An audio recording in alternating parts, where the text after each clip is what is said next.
Réduire la consommation d'électricité et les émissions de CO2, un enjeu pour lutter bien sûr contre le dérèglement climatique, alors que 40% de la consommation est due aux bâtiments résidentiels. Dijon a inauguré il y a quelques jours le premier quartier à énergie positive de France. Ces 1000 habitants produisent plus d'énergie qu'ils n'en consomment. Alors comment? Explication, Jérôme Marié et Pauline Benzassi.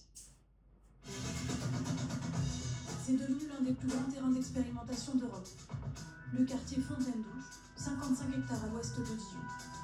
Vu d'en haut, il y a le plus visible, 4500 panneaux solaires. Une telle densité de panneaux photovoltaïques dans une zone urbaine et très habitée et très dense est vraiment une première. Il a fallu trouver des solutions très innovantes pour pouvoir installer une telle surface. À cela s'ajoute une batterie d'outils, de capteurs, de sondes, en tout 80 innovations pour optimiser l'utilisation d'énergie. Les bâtiments ont aussi été isolés, les fenêtres et les radiateurs changés. Tout cela pour faire de cet endroit le premier quartier rénové à énergie positive. C'est-à-dire que dans ce quartier, on produit plus d'énergie qu'on en consomme. Et pour la maire, c'est une mesure de justice sociale.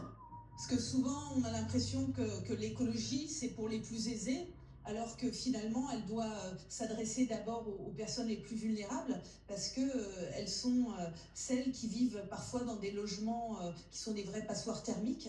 Mais ça, c'est de l'histoire ancienne pour Leïla Medraoua, qui vit depuis 10 ans dans cet appartement, devenu depuis les travaux plus confortable. En été, on va avoir moins chaud, et en hiver, on a plus chaud du coup.